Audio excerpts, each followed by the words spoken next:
The brothers, Shalam, Yahushua Alatham, Bashim Yahshua to the sisters. I'm priest and officer Matazwa with the I.S.U.P.K. That's the Israelite School of Universal Practical Knowledge under the commanding during Yahanna. We started off 125th, one West Harlem, New York. We've been doing since 1969. That's bringing the truth to the so-called blacks, Hispanic, and Native Americans. Now, what we touched on today, real quick and briefly, is everybody understands and has heard the incident that happened in Buffalo, New York, in regards to the Caucasian man or the so-called white man. He went in, he traveled so many, but I think like 200 some miles to get to this particular grocery store where he actively engaged in shooting and killing people of color. And it was no accident. This was with intent. Now, real quick, if you got any questions before we start this class, if you got any questions, make sure you type them in the comment section. We're gonna see if we can knock out some of these questions real quick while I share this. If you got any questions before we start this class.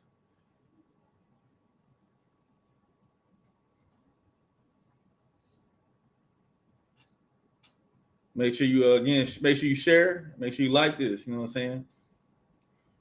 We doing exactly what the Christian church don't want to do, and that's bringing you the truth.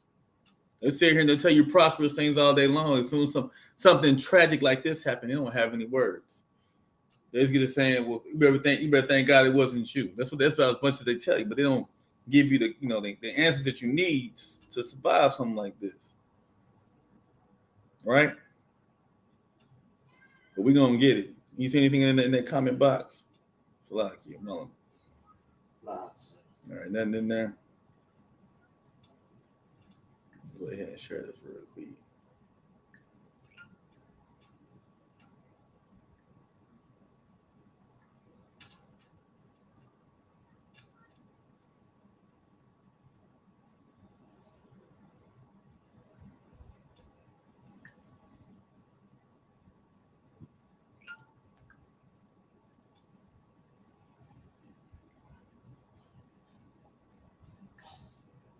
Okay, so let me share this story. So yeah, again, touching on the Buffalo, New York incident. So what we saw, it was indeed tragic. It was horrific. But let me tell you, it was no surprise. It was no surprise. We're not surprised, right? The reason we're not surprised is because it's priests and prophets of the Most High God. It's our job to bring you this information. It's no new thing under the sun. And this is not the first time that we've seen something like this. But the issue that we have and the things that we continue to allow this world to do is to confuse us with the semantics and the wordplay and the propaganda that they always push through the media, right?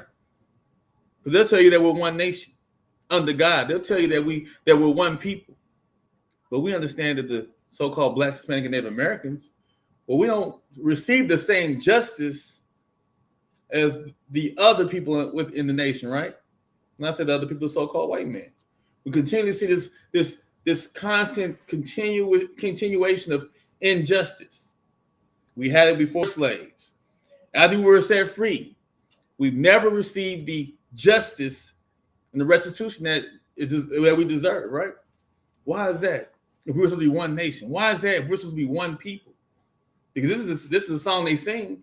You got you pledging allegiance, and with one nation, they got the blacks and browns and Hispanics. They all of us joining their military, joining their police force, joining their task force, right?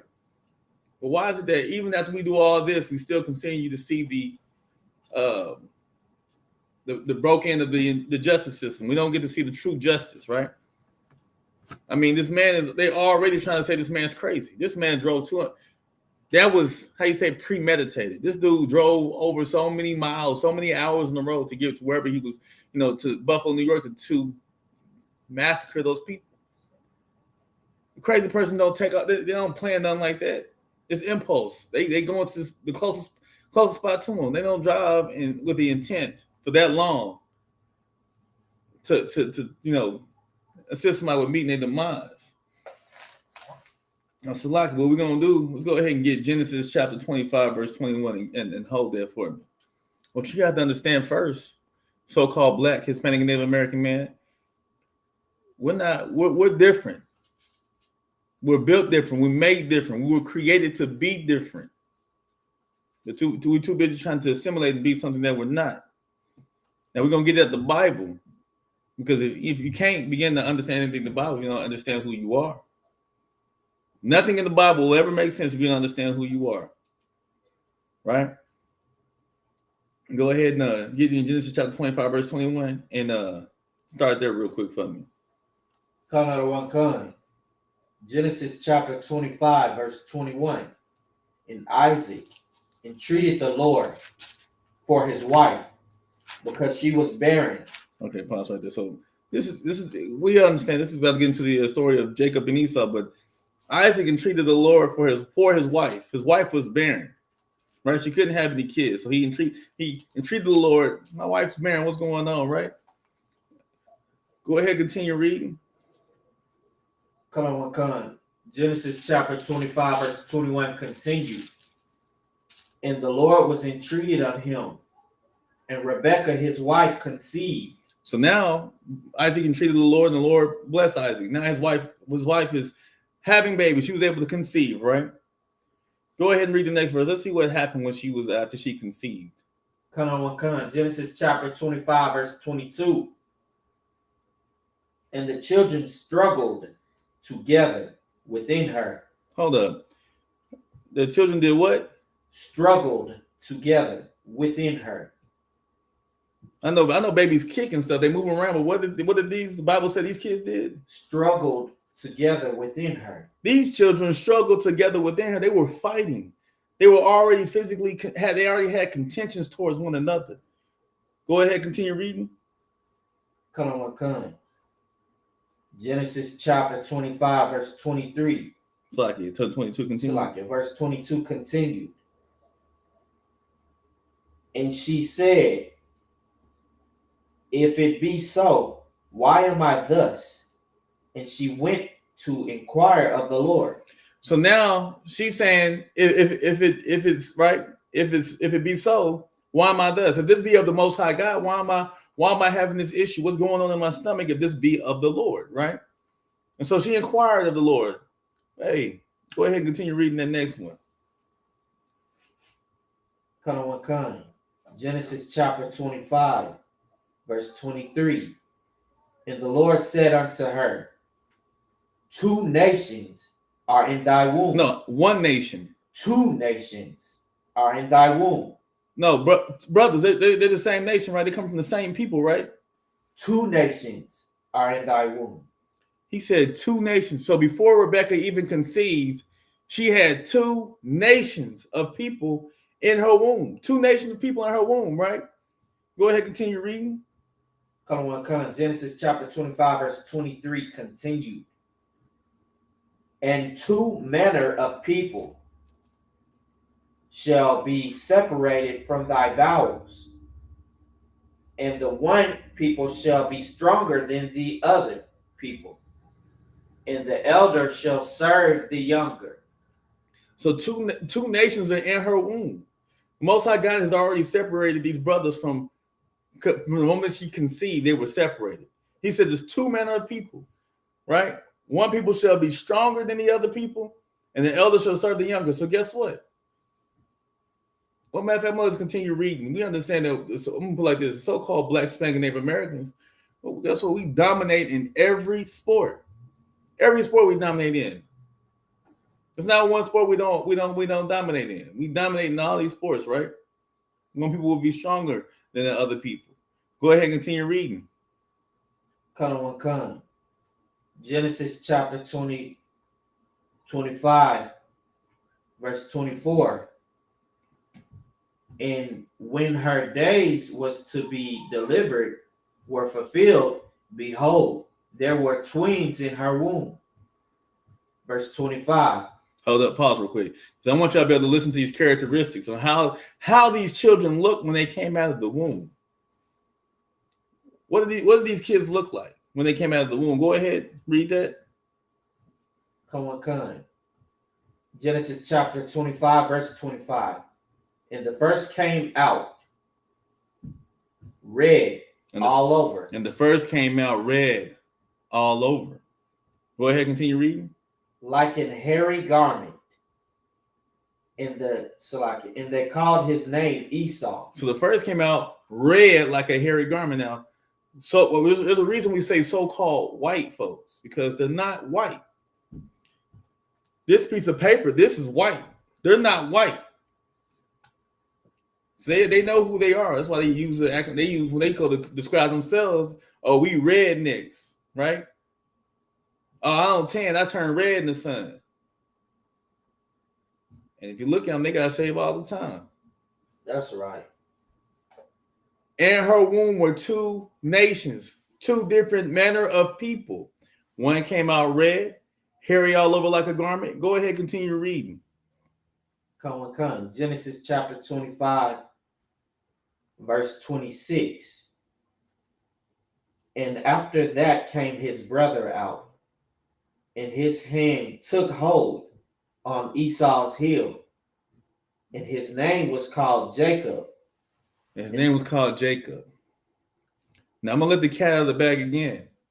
Esau, he's the progenitor of the so-called white races, and Jacob, he's the progenitor of the so-called blacks, Hispanic, and Native Americans here in America. That's right. Go ahead and give me Genesis chapter 27, verse 41. Let's see what type of relationship Esau and Jacob had towards one another. Right? Was it a loving relationship? Was it a caring relationship? What kind of relationship did they have? Right? Because this will help us better understand. Well, if our forefathers, right, Esau being the progenitor of the so-called white race, right, and Jacob being the progenitor of the so-called black, Hispanic, and Native Americans. Well, let's see how our forefathers dealt with one another. Then we have a better understanding of how, and what's going on today. Go ahead and read that for me. Genesis chapter 27, verse 41. And Esau hated Jacob. Esau what? Hated Jacob. But Esau and Jacob, they're brothers. Hated Jacob. Esau did what? Hated Jacob. See, again, they scream and holler that we one nation of people, but the Most High God already let you know that Rebecca had two nations in her womb. So there's no such thing as one nation under God. Though they say they with their lips, we're gonna hit on that later. Though they say they with their lips and do all the propaganda in the media and through the school and how they teach you that we're one nation, we're not one nation. Because Esau did what? Hated Jacob. Esau hated Jacob. What did Esau say? Go ahead, continue reading for me. Genesis chapter 27, verse 41 continue. Because of the blessing wherewith his father blessed him. He was envious. He was covetous, right? He wanted Jacob's blessing, right? He wanted what Jacob had. He was very envious, very contentious. He hated his brother because of his blessings. It didn't say nothing about his brother doing him wrong, other than his brother receiving a blessing. He hated his brother. And what was Esau's plans for his brother since he hated them so much? Go ahead, continue reading. Genesis chapter 27, verse 41 continue. And Esau said in his heart, the days of mourning for my father are at hand. Then I will slay my brother Jacob. He will do what? Slay my brother Jacob. How come he's not gonna talk to Jacob in regards to what's going on? Then I will slay my brother Jacob. So he has no intentions on forgiving his brother or making right with his brother. He's gonna do what? I will slay my brother Jacob. He will slay his brother Jacob. Esau had all the intent, right, that he wanted to slay his brother. He had no intentions of making things right. He had no intentions of going to his brother and his brother alone and saying, hey, what you did, I feel like you wronged me. He had no intentions. Esau hated Jacob. And so Esau wanted to slay Jacob. Let's see if, because, you let the church tell it. Well, that's the Old Testament. It's different now. Everything's different. We knew. Everybody didn't change. Nobody's about that life, right? The Old Testament. We don't do that no more. Give me Ezekiel chapter 35. And let's start in verse 1. Because that's what the church will tell you. The world will tell you that everybody's what the little pictures they got with the Christ with the finger like this. No, And white Christ like this, he's talking about peace, and we come in peace, and we one nation, and we all about loving and cupcakes and this, that, and the other. Understand there's no new thing under the sun. What we've seen today is exactly what happened to our forefathers. When I say our forefathers, they did all the Israelites like this. I mean, what?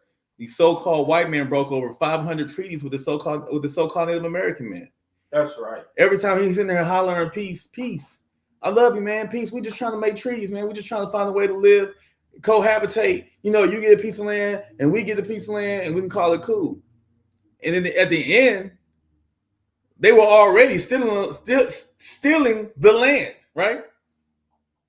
And they're trying to find some legal way to try to justify them stealing the land.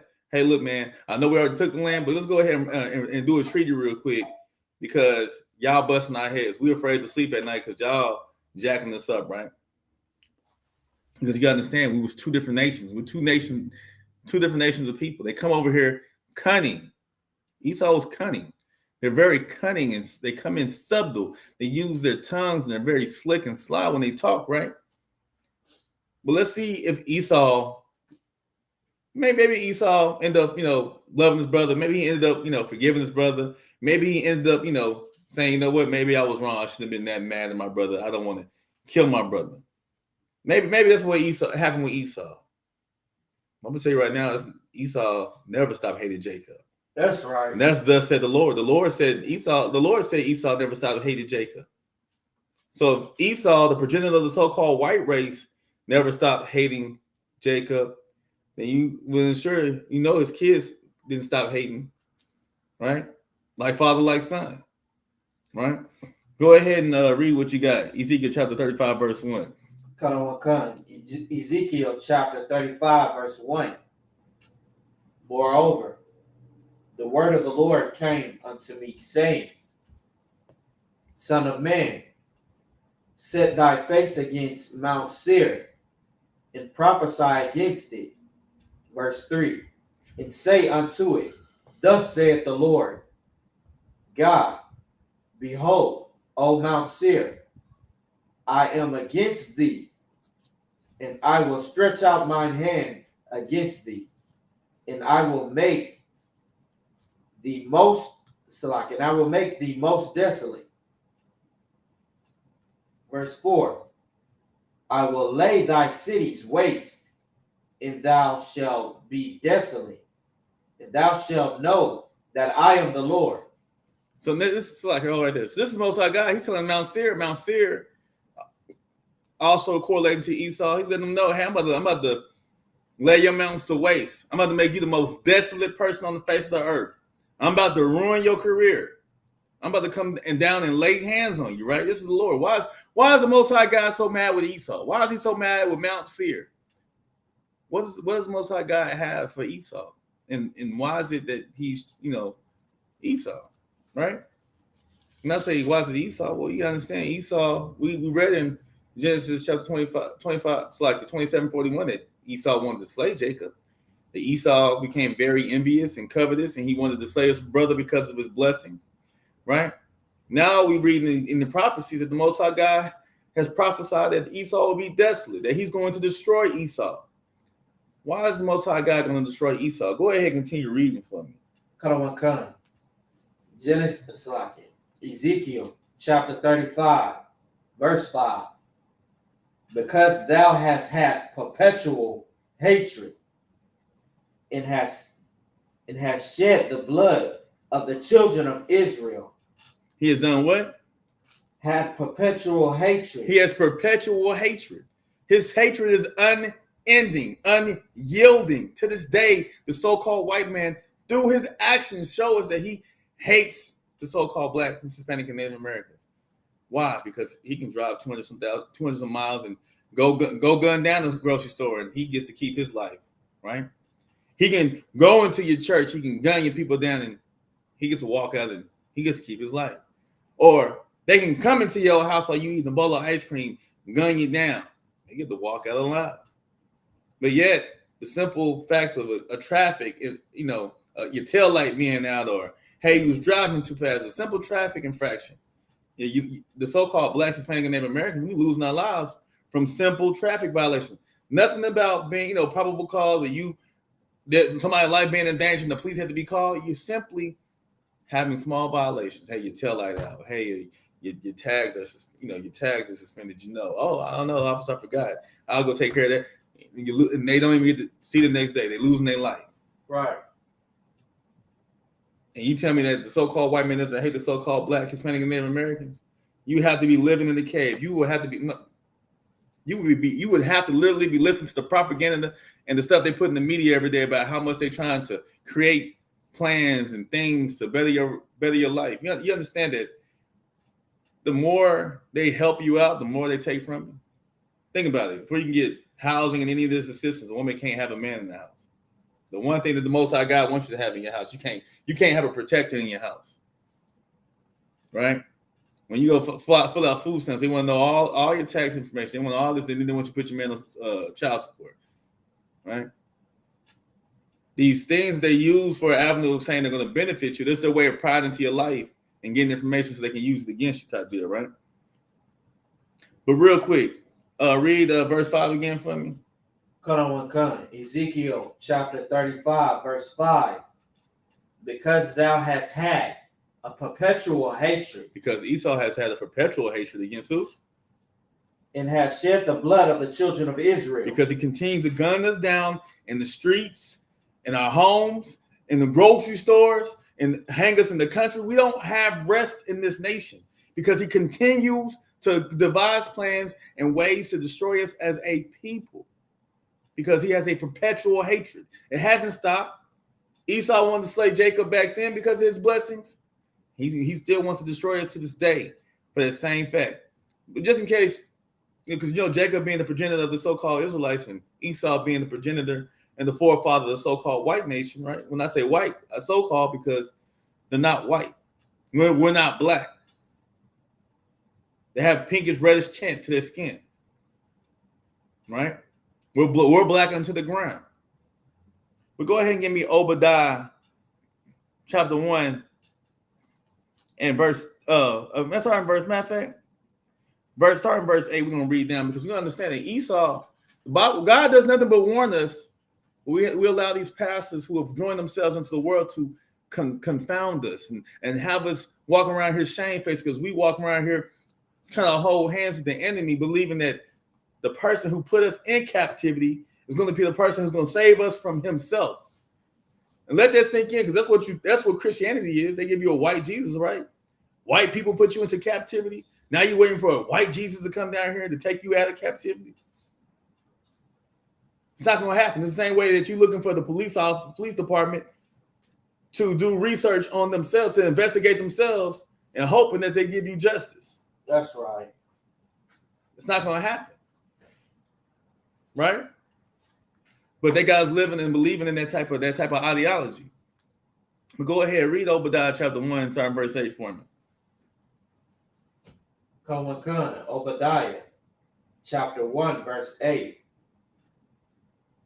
Shall I not in the day, saith the Lord, even destroy the wise men out of Edom, and understanding out of the mount of Esau?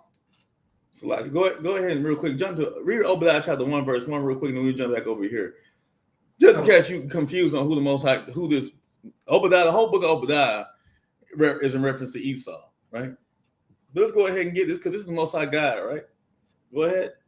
The book of Obadiah, chapter 1, verse 1. A struggle that began in the womb. Obadiah chapter 1, verse 1. Sir. Read that. Obadiah chapter 1, verse 1. A struggle that began in the womb.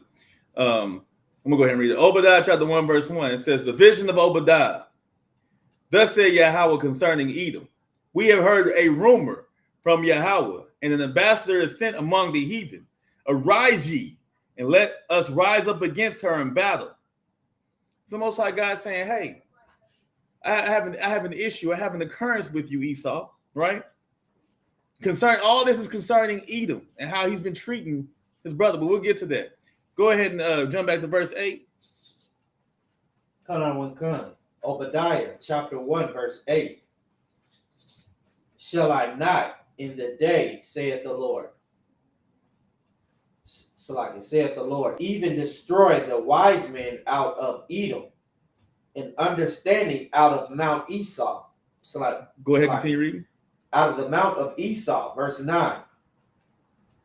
And they, in thy mighty men, O Timon, shall be dismayed, to the end that every one of the Mount of Esau may be cut off by slaughter. Cut off by what? Slaughter. But I thought they're going to be saved.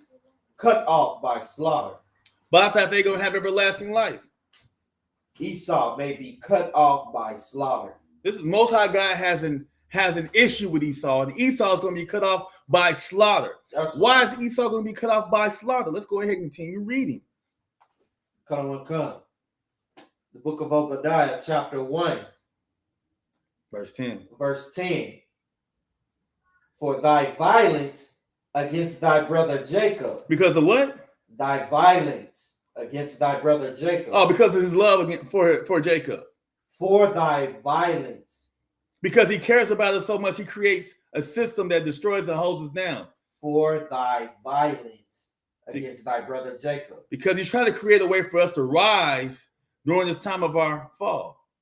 For thy violence against thy brother Jacob. No, because even after we've had our fall, he continues to slaughter us. He continues to gun us down in these streets. Right? Go ahead, continue reading. Obadiah chapter 1, verse 10 continue. Shame shall cover thee, and thou shalt be cut off forever. Thou shalt be cut off forever. Thus said the Lord. Right? Go ahead and give me Psalms 55, verse 21.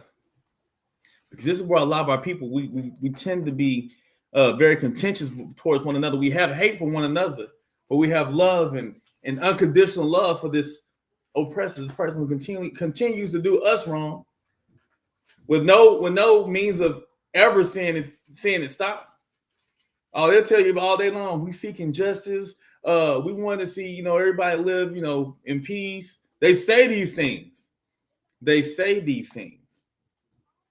But how come we can't see justice happening anytime soon?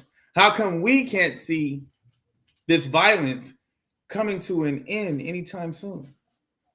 Why does it seem as though this violence is going to continue forever? Continually, just perpetual, right? Go ahead and read Psalms 55 and 21 for me. Psalms 55, verse 21. The words of his mouth were smoother than butter. The words of his mouth is what? Were smoother than butter. Esau's words are smoother than butter. He controls CNN, he controls Fox News, he controls the Disney Channel, he controls all these different methods of entertainment and information. And it all sounds good. Though his words were smoother than butter. Well, let's see what the Most High God, because the Most High God has done nothing but warn us, Israel. So-called black man, Hispanic man, and Native American man. But yet we still want to try to find ourselves joining unto him. Wow, well, we can sit here and say that we're not trying to join to him.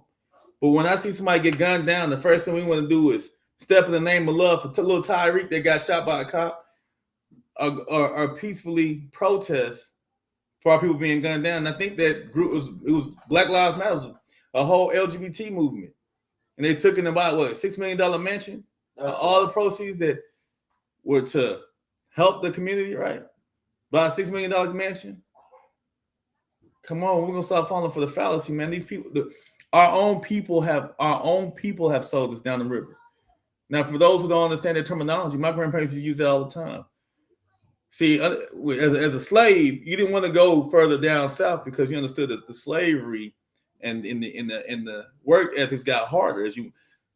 But that's exactly what some of our people have done. They have sold us down the river. They have sold us a dream. They have assisted the enemy in blinding us to believe that this nation, it continues to say one nation under God, right? And we've had our people assist them in pushing this agenda when it's all a facade. It's all fake. We're not one nation. The Most High God told us back in Genesis 25:23, 2 nations are in thy womb. 2 different manner of people. They struggled if they struggled in Rebecca's womb, don't you think they're going to continue? They're going to continue to struggle outside the womb. They're contentious. They're different. Their ways are different. Why? Because the Most High God separated Jacob unto himself. That's right. From in the womb. Esau is the man of the world. Jacob's the man of the Lord. But Salaki, go ahead and continue reading that, because though his words be smoother than butter, what's in his heart? What's truly in his mind? Kind. Psalms 55:21 continue. But war was in his heart. But what? War was in his heart. You sure it's not peace? War was in his heart. But I thought America's trying to find a way that we can all live in harmony and. But war was in his heart. But Congress is on our side, right? But war was in his heart. What you got to understand, this entire system was designed to keep a certain people low and keep a certain people high. And as long as that system thriving, somebody has to be low. And guess what, so-called black man, Hispanic man, and Native American man? This is something you might not want to hear, but the system was created to keep you low, to keep you oppressed. That you may not, so the whole intent is that you don't rise and come back and do what the Most High God has commanded you to do. That's right. Because that's how we get the kingdom. They got you doing everything contrary to what the Most High God has commanded you to do. Right? And again, that's another way of showing that they hate you.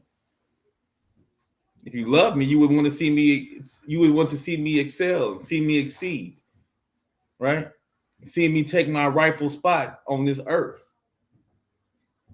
Right, because Israel, well, we're a nation of kings and priests, but we don't have that knowledge. Why? Because the world, the so-called white man with all the other nations came together and said, we're going to call out the name of Israel. That may be no more remembrance. That's right. Same way that you cut a prince off from ascending to the throne. You had to cut off the knowledge that his father was ever king. This is why, and it's not hilarious. It's not funny. It's actually very aggravating that they can literally trace their lineage back to antiquity. They can tell you all these things that happened before slavery. But the one thing they can't tell you is what you was doing before slavery. They can tell you what everybody else was doing before slavery, but they can't tell you what you was doing before slavery. Why is that? Because you knowing what you was doing before slavery is very dangerous. If we come back and do what the Most High God has commanded us, well, it'll be the end of this nation. It'll be the end of this wicked rulership. That's right. It's as simple as that. Because you love this world and this nation, you believe in the fallacies that, again, the same white person or oppressor that pushed you into slavery, you waiting for a white Jesus to come down here and take you out of slavery. You see, it doesn't correlate. It doesn't make sense, right? We're gonna go ahead because we want to know about the justice system, right? This guy was able to walk out alive. You know, he didn't get gunned down. But we see Baldwin Jean, we see Sandra Bland, we see Trayvon Martin, right? We see George Floyd, we see all these different people that got gunned down or got slaughtered, and then now recently this guy is straight up a hate crime, right? Hate crime. What happened? He came out alive. He came out unscathed. He was probably properly booked and went through the process the proper way. Probably got last shooter he got Burger King. I don't know what this guy got. This guy probably got a good meal before he got locked behind bars. That's right. Right. Go ahead and give me Wisdom of Solomon, chapter 2, verse 10. You need that? Oh, you got it. Okay. Let's see about this justice system. This system that we put our trust in so blindly, right? So like that was chapter 2, verse. Yeah, Wisdom of Solomon, chapter 2, verse 10. What kind? Because like I said, everything. There's no new thing under the sun. This is not a surprise to us here in the I.S.U.P.K. The Israelite School of Universal Practical Knowledge. We actually teach and we warn our people. We tell them to do exactly what the Most High God has commanded us, because we understand that this is how we live. This is how we obtain life, by being obedient. Through obedience, miracles happen, not through doing your own thing. That's right. That Moses wasn't obedient to the Most High God and did what he was supposed to do with the children of Israel. I mean, yeah, he might have found somebody else who was obedient, but you understand that through obedience we're saved, right? So Wisdom of Solomon chapter 2, verse 10. Go ahead and read that for me. Wisdom of Solomon chapter 2, verse 10. Let us oppress the poor righteous man. No, the poor wicked man. The poor righteous man. The poor righteous man. Right? Go ahead and continue reading. Come on. Wisdom of Solomon chapter 2, verse 10 continue. Let us not spare the widow, nor reverence the ancient gray hairs of the age. So this is a nation that doesn't care about if you're young. They don't care if you're a widow. They don't care if you're old.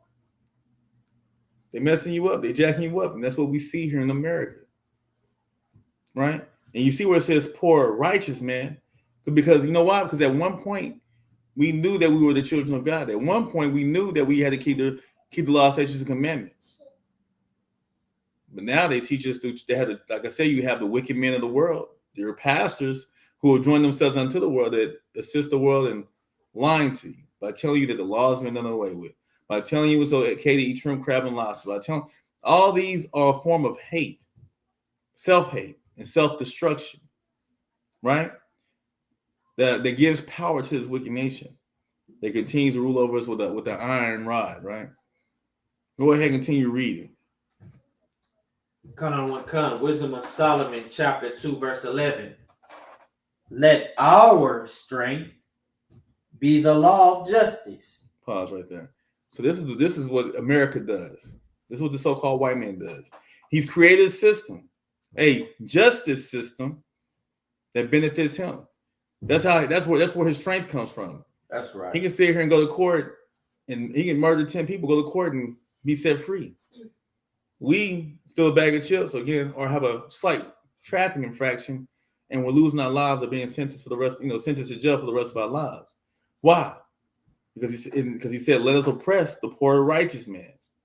Let our strength be the law of justice. He calls his law justice. His law is not justice, it's injustice. That's right. There's nothing just about his law and the way he judges anybody. But go ahead and continue reading. Come.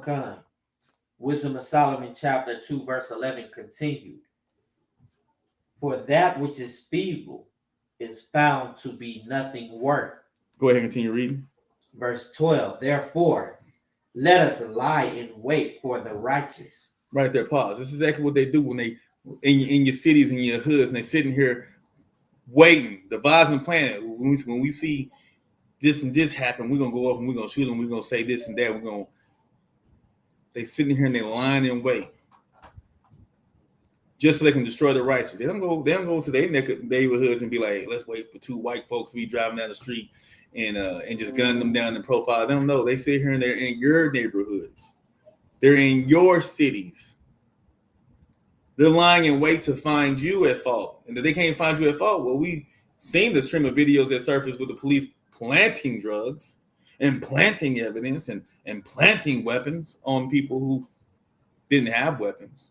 Why? Because they've devised a plan. Because they're sitting here and they're lying in wait for the righteous. Why are they lying in wait for the righteous? Go ahead and continue reading. Kind. Wisdom of Solomon chapter 2, verse 12 continue. Because he is not for our turn, and he is clean, contrary to our doings. He upbraided us with our offending the law, and objective to our infamy and the transgression of our education. Because their education system is nothing but lies and frauds. Their education system causes you to transgress the laws. Because we are the children of God. We are contrary to his ways. If you're doing what the Most High God has commanded you, you'll be contrary to his ways. Right? And what did he say? He says, we are clean. Right? He is clean, contrary to our doings. He upbraided us with our offending the law, because everything these other nations do offends the law that the Most High God has established. It goes against what the Most High God has established, which is why it causes us to be contentious or contrary to one another. That's why the Bible says the righteous abhor the wicked and the wicked abhor the righteous, because our ways are contrary. They're different, right? Real quick, I'm gonna just switch the subject real quick. It's like this, right? And when I'm in the world, we do things in the world, right? And if you look at the story of Abraham, what did God do before he blessed Abraham? When I say bless Abraham, gave Abraham children. He told Abraham to separate himself from his family. I want you and you alone. Abraham separated himself. Abraham, with his faith, he separated himself, and he gave, and a nation was started. A nation in whom God gave laws and judgments and how to conduct themselves. But it goes further than that, because after Abraham, right, then Isaac had Jacob and Esau, and God told Jacob, go. God came and dealt with Jacob, right? And Jacob separated himself. What we have today is Christians. Christians want to be, the way the terminology is this, they want to be hand in hand with the wicked. That's not what God had. That's not what God had told Abraham. God wouldn't have separated Abraham. He wanted Abraham to chill with his family and be wicked, and then try to deal with a whole other nation. No, when you want to be righteous, it's a thing that causes you to separate yourself. I can't deal with you the same. I can't be around you like that because I'm different. I can love you from far away. I can pray for you, but we different. Now we see right here, real quick. The reason I say this is because we've been stuck in a mindset that we have to be we got to join with other nations. We have to do things to make other people feel comfortable being around us. I got to not keep the laws. I got to eat shrimp, crab, and lobster for you to feel comfortable. I got to come kick it with you on your birthday for you to feel comfortable. No. We're going to be two uncomfortable people. Somebody not going to feel comfortable. That's right. But right here, it says they lie in wait for us. For who? The righteous. Because he is not for our turn. We're not for what the world got going on. We're not for birthdays. We're not for none of the holidays. Pagan, none of the Christmas, none of your Thanksgivings, none of your St. Patty's Days, none of that. Right? Go ahead, continue reading. Con. Wisdom of Solomon, chapter 2, verse 13. He professeth to have the knowledge of God, and he calleth himself a child of the Lord. Verse 14. He was made to reprove our thoughts. Verse 15. He is grievous unto us, even to be held. For his life is nothing like men's. His ways are of another fashion. Verse 16. We are esteemed of him as counterfeits. He abstaineth from our ways as from filthiness. So right there. We abstaineth from his ways as if it's filthiness, because it is filthiness to us. Eating shrimp, crab, and lobster is filthy. Eating oysters is filthy. Dealing with another man's wife is filthy. That's right. Everything that they do is filthy and is ungodly. But guess what? They got other people out here believing this is the thing to do. Why? Because they fill our heads with this propaganda, this media. They got pastors telling wives they don't need no husband. They got the TV telling women they don't need no husband. They got every piece of social media, music, every piece of entertainment telling a woman she don't need no man. And then on the other hand, they're telling the man, don't love these O's and do this and do that and bebop and right? Everything that causes us to be contentious and be at a disarray with one another. Why? Because we understand the Bible tells us the devil, the way he wins is by dividing and conquering.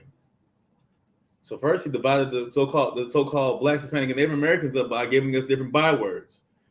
We're one nation. the so-called blacks, Hispanic, and Native Americans here in the Americas, we're one nation. We're the nation of Israel. But he said, no, you're gonna be Mexican, you're gonna be Hispanic, and we're gonna call you Native American, and we're gonna call you the so-called blacks. And every name they've given us after that has pulled us further and further away from one another, and has pulled us further and further away from our true identity, which are the Israelites, which are the true chosen people of God. All right? That's right. Go ahead and continue reading. Matter of fact, Salaki, go ahead and real quick and jump down to verse 20, because this is what I really want to get to. Because again, though his words be smooth as butter, war is in his heart. He's always contentious against us. That guy devised that plan to drive the 200 some miles to kill those people. That's right. Zimmerman followed Trayvon Martin with the intent to kill. Because if you didn't have the intentions to kill, why'd you follow him? He hadn't broken any law. You're not a police officer. What was their intentions of following a young man who all he had was honey buns and Skittles? And then I think Zimmerman wasn't even from that neighborhood. He wasn't. But come on, but he's a free man. Why? Because we're two separate nations. We're two manner of people. That's right. Esau said he hates his brother and he wants to slay his brother. The Most High God says he hates Esau. Why? Because Esau had a perpetual hatred towards his brother Jacob. And to this day, they continue to slaughter and seek to destroy and devise plans on how they can entrap us and have us meet our untimely demise, right? That's right. They want to give us a shameful death, right? That's right. Go ahead and read verse 19 for me. Go ahead and read that real quick. Wisdom of Solomon, chapter 2, verse 19. So, like a matter of fact, go ahead and read verse 17 for me down to 20. Just go ahead and read that for me, because this is why they tell you not to keep the law. This is why they tell you that the law has been done away with, right? Because they're really they're doing these things to you to get to the Most High God. That's right. Right? They think they're strong and they're better than God. They think our God is invisible. They think our God is powerless. Go ahead and read what you got there. Wisdom of Solomon, chapter 2, verse 17. Let us see if his words be true, and let us prove what shall happen in the end of him. So they want to prove and see if our words be true, right?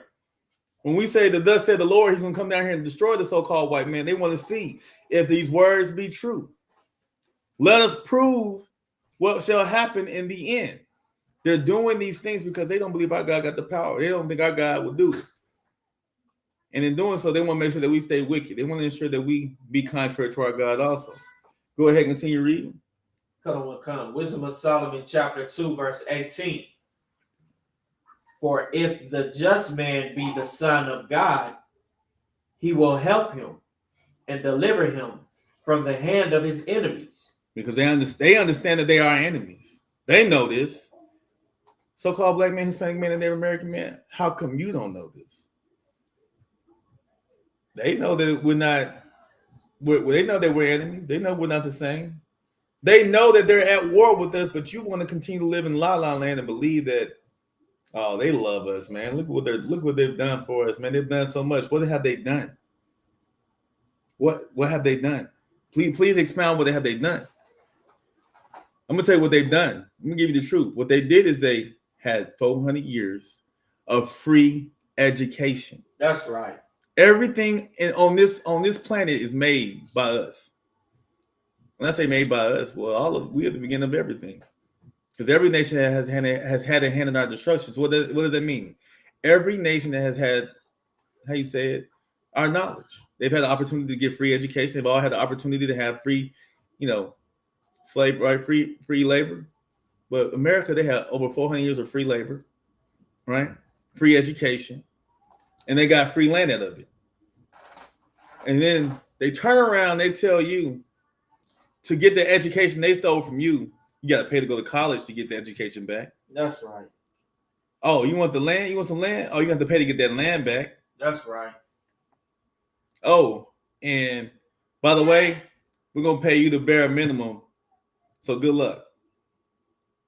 They took all your riches, all your gold, all your silver, and put it into a storehouse and said, "Hey, we're gonna pay you $7 an hour. We're gonna pay you $8 an hour."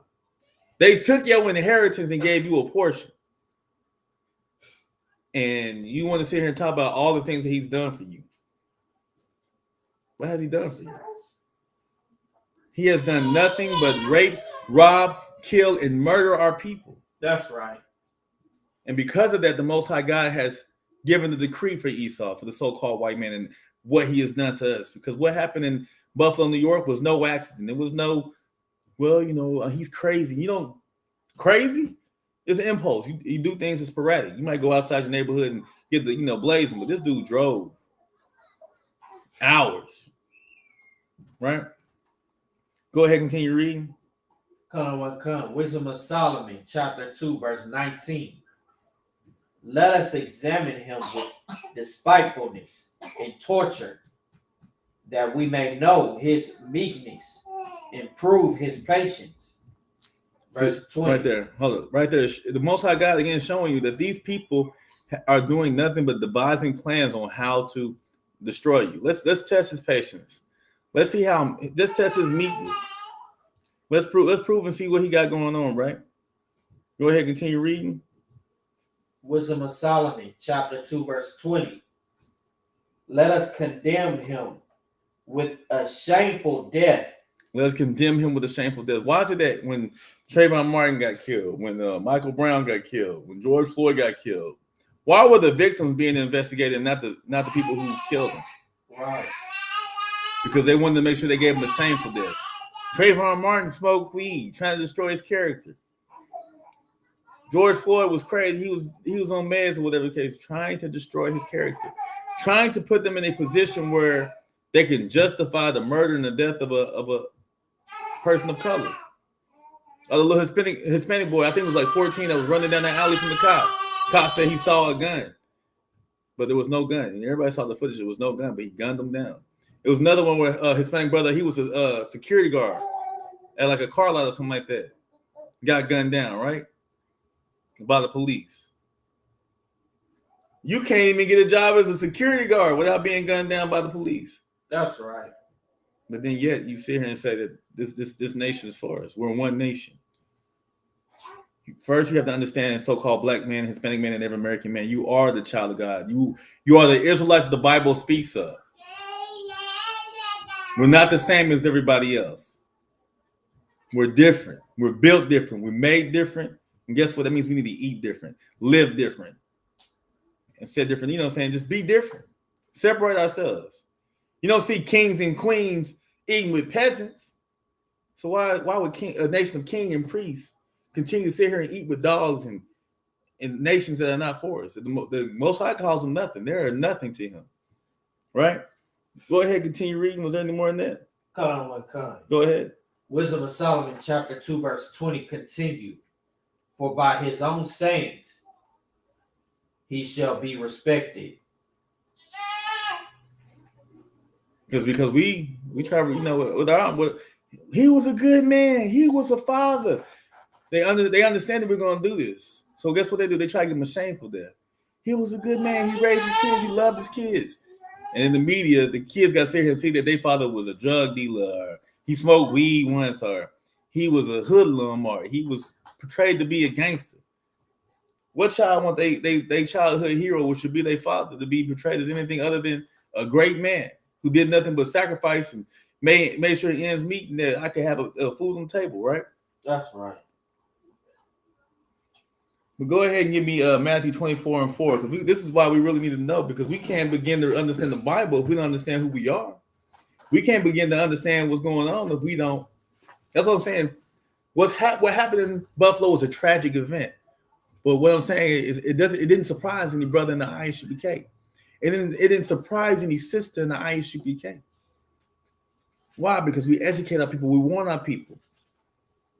We let our people know what must be done in these last days.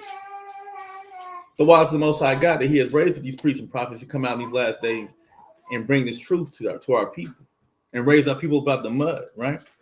You got that for me? So I get out. Matthew 24, verse 4. The water. No, take your time. Because it just sickens me. And the Bible says, oppression maketh the wise man mad. The reason it makes me mad is because I love my people. I love myself. I love what God loves. God loves his people. God has not forsaken us. Contrary to the popular belief in what the world wants to tell you that God loves everybody, God has not forsaken the nation of Israel. That's right.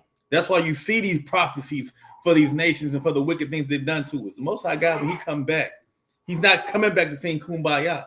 When Christ come back, he's not coming back to sing thank you. He's not coming back here to shake hands. He got some prior engagements. He got some things he need to handle when he come down here. That's right. Because there's some people down here being very boastful about what they got going on and how they want to move. Because the things this nation got going on and how great the nation is and how big and great their army is, the Most High God's watching this. He's seeing it. Christ is watching it. He's seeing it. And you think for 1 second that Christ is up there, he excited, he's tambourine tapping and stepping in the name of love. You got to be out your mind. Christ can't wait to get back down here and handle these folks that are out here talking and moving reckless with his people. That's right. But go ahead and read Matthew 24, verse 4 for me. Let's start right there. Matthew chapter 24, verse 4. And Jesus, Yahushua, answered and said unto them, take heed that no man deceive you. Verse 5. Right there. Slakia. He says, take heed that no man deceive you. Take heed that no man deceive you. And the first thing that we do as a nation of people, we get set free from this captivity, and we let the same person who had us in captivity turn right back around and deceive us. Through social media and through TV and through his propaganda, we allow him to deceive us and believing that we're one nation. That's right. Well, the first thing Christ lets you know, let no man deceive you. He warns us, let no man deceive you. And then we turn right back around and say, hey man, what you got going on? Let me show you something real quick. And we step right back into the place to be deceived, right? Go ahead, continue reading. Come. Matthew chapter 24, verse 5. For many shall come in my name. Right here, these pastors and these priests and these deacons, they come using the name of God. They come using the name of Christ. And nothing they teach is of God. And nothing they teach is of Christ. So many shall come using his name. Many will come in his name. Well, Christ sent me. Last night I was sleeping. I had a revelation and God talked to me. No, these men are false prophets. These men are liars. That's right. And these men work for the world. And their whole intention is to keep you asleep and keep you lost and keep you believing in the fairy tale. So it says, for many shall come in my name, saying what?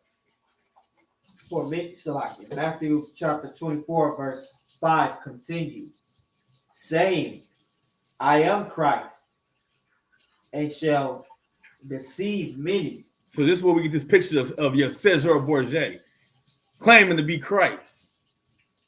Christ was no white man. That's right. Christ looked just like you and I. And this is how we know Christ was black. Because he dies the same way any other nigga out here dies. With his mama watching. That's right. Right? They got you. They got us, right? So for you to understand and read the Bible, you gotta understand who you are, so-called black man, Hispanic man, and Native American man. You have to understand who you are. You are the Israelites. You are the children of God. Because the next part's gonna hit real hard. Because remember back in Genesis chapter 25, verse 23, the Most High God told us that he told Rebekah there was 2 nations in thy womb. Because we have this mindset that we're one nation under God. Because that's what they told us over and over and over and over and over. And through repetition, we started to believe it. We started to take on this ideology that we are indeed one nation, which is why we again fill up their militaries and we fill up their police force with our people, right? Because we believe that we're one nation and working towards a common goal. But understand there's no common goal in what we're working towards, right? It says, for many shall come in my name and saying I am Christ. Cesar Borgia was a so-called white man. And the picture that they hang up in all these churches is a white man who claim to be who? Christ, and shall do what? Deceive many. How many mega million churches out there is there? Your Joel Osteens, your Creflo Dollars, your TD Jakes. All these have the same image, the same ideology, that white Cesar Borgia. And guess what they do? They have deceived many with this fake gospel they out here teaching. But go ahead and continue reading. Because this is the one thing your pastors can't tell you about. They just tell you to pray about it and fast and two-step in the name of love. Go ahead. Come. Matthew chapter 24, verse 6. And ye shall hear of wars and rumors of wars, and see that ye not be troubled. And see that ye be not troubled, right? We shall hear of wars and rumors of wars. See that ye be not troubled. That's what I'm saying. We're not surprised by what goes on in this world, right? We're actually trying to warn our people and get our people to come back. And Revelation says, come out of her, my people. Separate yourselves. Zephaniah 2:1. Gather thyself together, O nation not desired.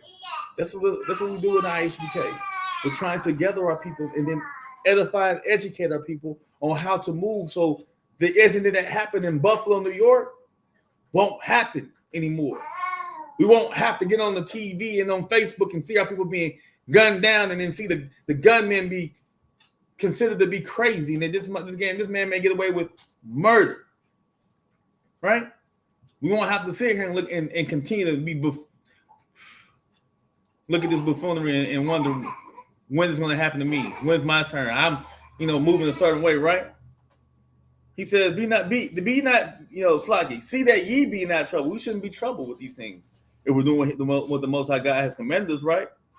Why? Go ahead and continue reading. Come. Matthew chapter 24, verse 6 continue. For all these things must come to pass, but the end is not yet.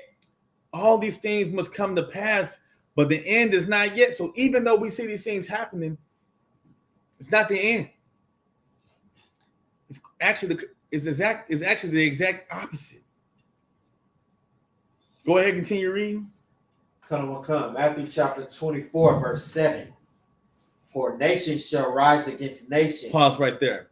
This is why it's key that you understand who you are, so-called black man, Hispanic man, and Native American man here in the Americas, because the Most High God has already warned you. Christ has already warned you. Nation shall rise against nation. Rebecca had what in her womb? She had two nations of people. From in the womb, they were separated. Esau being the progenitor of the so-called white race.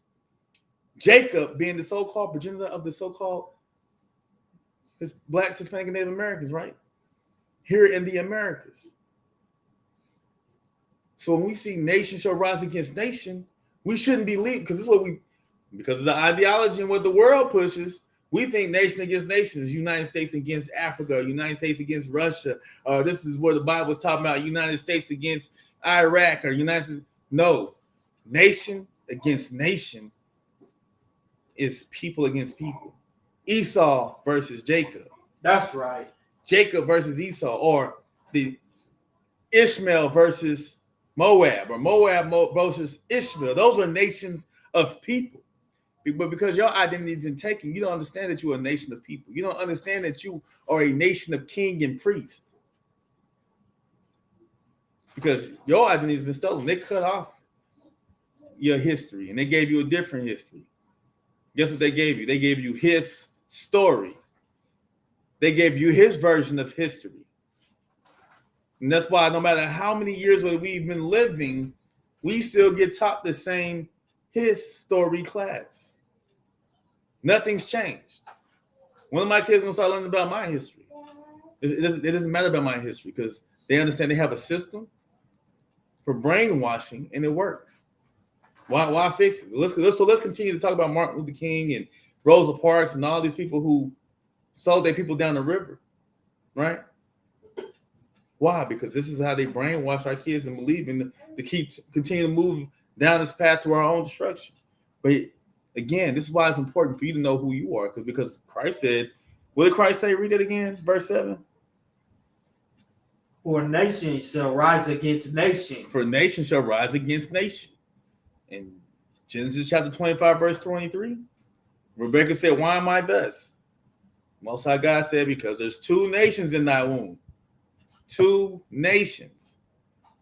Christ says, and right here, Matthew 24, verse 7, and for nation shall rise against nation. If you don't know that you were a nation of people, if you don't understand that you're different than the so-called white man, guess what you're going to be doing?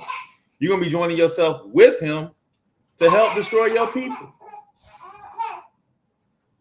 Because this is exactly what we see with this systemic racism. This system that we created from racism, that's all it does is continue to destroy our people. And our people join that system to help keep us low. But go ahead and continue reading, because this is just the beginning. Because guess what? What's going to happen next? Come. Matthew chapter 24, verse 7 continue. And kingdom against kingdom, and there shall be famine and pestilence and earthquakes in diverse places. Right there. For nation shall rise against nation, kingdom against kingdom, and there shall be famines, pestilence, earthquakes in diverse places. So he says, guess what? Nation shall rise against nation, kingdom against kingdom. We already see that in the stores they're starting to have a food shortage. Christ warned us. They're already starting to have a food shortage, right? There shall be famines, right? And pestilence. We had COVID-19, right? Christ warned us. And earthquakes in diverse places. It's earthquakes in diverse places. He warned us. See, this is the difference between being an actual child of God, when I say child of God, believing in God, and in what we do Christianity. When God told Noah he was going to flood the earth, Noah believed God. And after God told Noah he was going to flood the earth, guess what Noah did? Noah began to build an ark. Noah didn't wait till the day that he saw the first raindrop and said, oh, let me start building the boat. No, from the day he found out that the Most High God was going to flood the earth, through his obedience and his faith, caused him to move, right? He made a boat. Through his obedience, Noah and his family were saved from the flood. They did not die like everybody else did. Now, our King, Yahushua, Christ, he's letting us know there's going to be famine. There's going to be pestilence. Nation shall rise against nation. Kingdom against kingdom. But you shouldn't worry about this, because he's already giving you game. He's letting you know. So if you know there's going to be famine, you know there's going to be pestilence, and all these things are going to happen, well, it'll behoove you to set up a storehouse. You know, if you believe in the Bible, your actions will show that you believe. But again, he said this is not the end. But yet this is not the end. What did Christ tell us this was? Go ahead and read verse 8 for me. Come. Matthew chapter 24, verse 8. All these are the beginning of sorrows. They're the what? Beginning of sorrows. This is the beginning of sorrows. What we are seeing is the beginning of sorrows, not the end. So everybody's sitting here, oh, Christ. These things were going to happen, and it's not the end's not yet. But this is all. These are the beginning of sorrows. It's going to be a lot more shedding of tears. It's going to be a lot more crying. It's going to be a lot more of this chaos and what they call isolated events happening. The reason I say isolated and kills me, I did this because if an Arab man did something crazy, guess what? Now they say it's an act of war. They take all of them and put them in a box. Oh, Muslim people out here shooting people up. They don't say that one person was a gunman. The whole nation of people get put into a box, and now we think about to go to war. Or if a Chinese man came and started shooting up people, oh, China is. Why is it that every time that somebody else do something, they put in the box, but as soon as they I'm not saying the box is that person does something, it reflects on the whole nation of people. A black person does something, it reflects on the whole nation of people. All ain't nothing but a bunch of thugs and hoodlums, right? So the whole nation get this label slapped on them because a couple people did something, right? But then when a Caucasian or a person of white ethnic, and you can't say white, but white, so-called white man, he does something, all of a sudden it's a dissociation. It's not the whole white nation, it's just this one person. It's an isolated event. I don't know why Tom, Dick, and Harry decided to go shoot up the Walmart.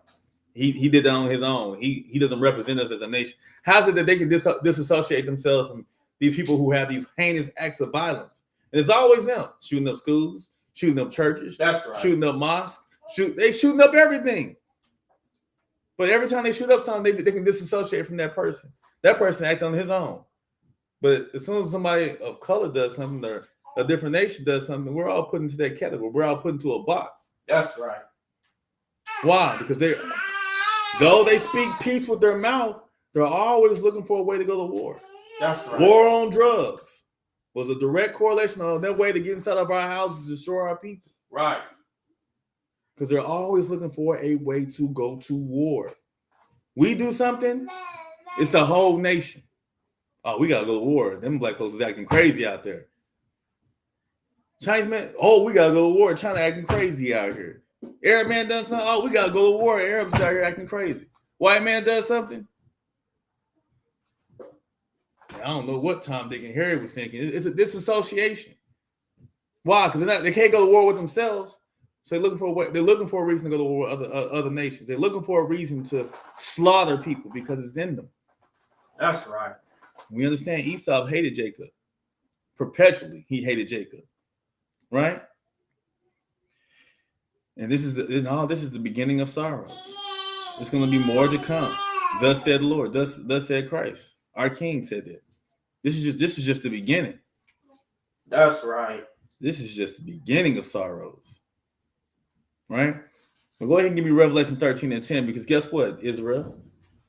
Like I said, the Most High God has not forsaken us. And again, he has a judgment for every wicked nation that has had a hand in our destruction. That's right. But understand the things that we must do as a nation of people. And let's come back and keep these laws, statutes, and commandments. If you're a brother and sister out there and you taking up these classes, and you want to jump down and start attending these classes on the regular, you know what I'm saying? Of course, hit the inbox. We can get you to, hit the inbox. If you're a male, start wearing your all black, get you the information. But you can't sit on the sideline, because being lukewarm is either you for him or against him. God is not playing, and Christ is not playing. Either you for him or against him. You're not gonna be on the sideline watching, saying, I'm just gonna wait to see who the winner is. No. He's gonna ensure that you get caught up with everybody else. If you're not for him, then you are against him. That's right.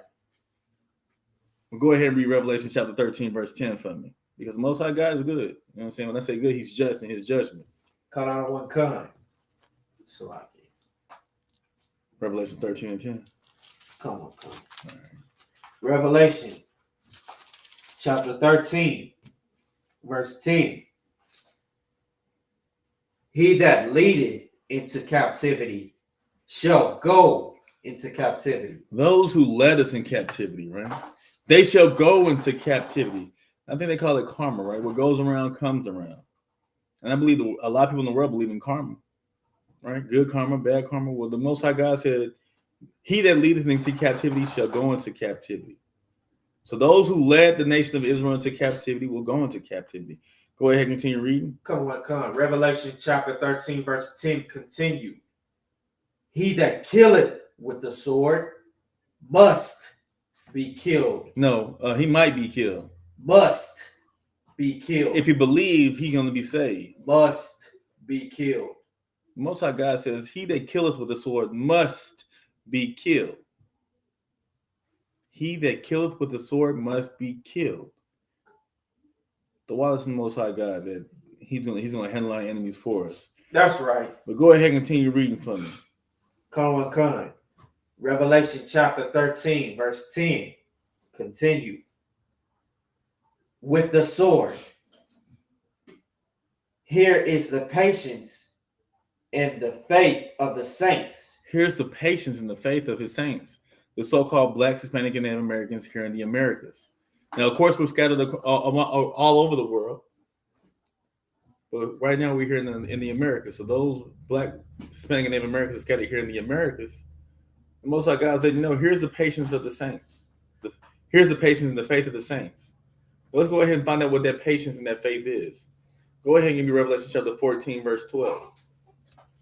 I'm going to show you that the Christian church out here been lying to you. They got you lining up. You think, what's it called? How they be showing them on the TVs? They got you think you lined up to go to heaven. They got you on their little escalator. Right. You think you riding an escalator to heaven. Riding the light. And what you actually doing is riding the elevator straight to your own doom, to your own demise. They got you jumping in line because they're telling you it's a light at the end of the tunnel. It's a light at the end of the tunnel. Yeah, it's a light because it's flames. That's right. And you walk into your own demise. Go ahead and read what you got.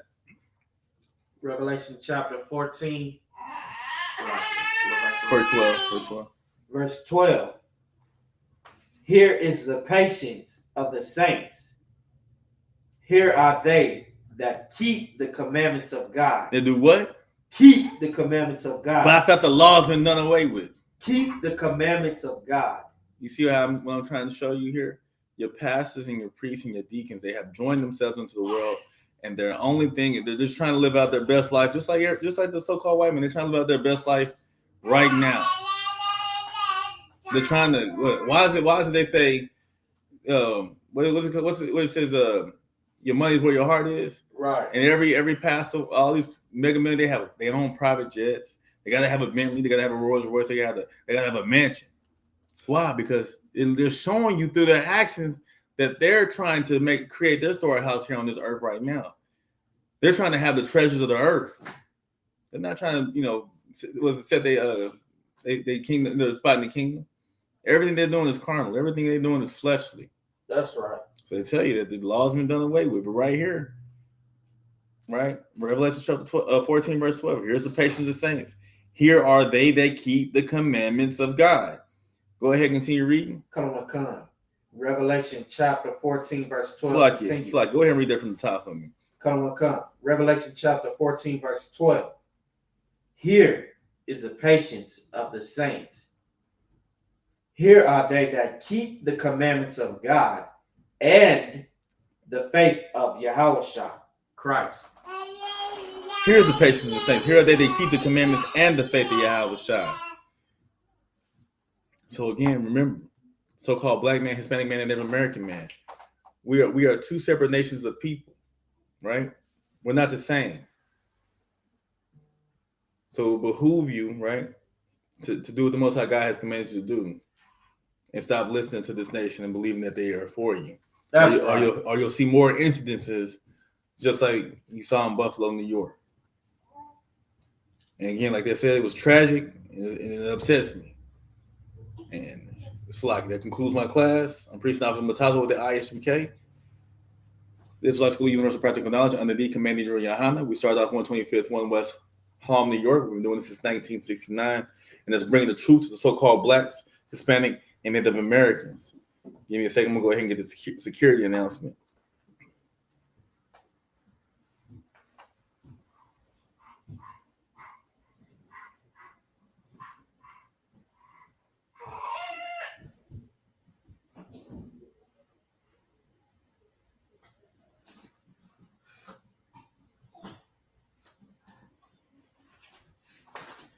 Individual, Mijum. This is a security announcement. We are the I.S.U.P.K. Started out 1 West 125th Street, Harlem, New York. Rule for new brother and sister. When a new brother or sister comes into the school, they are off limits for 6 months. They are to be saluted only. They are here to shed themselves to the world. If they need transportation, the teacher will arrange it. After 6 months, if a brother or sister has an interest in a particular person, he or she must get permission from the head to speak to a brother or sister. There is another 6 months in which the brother and sister will court each other. After this 6 month period, the brother and sister will get permission from the head to marry. Tithes, which is a commandment.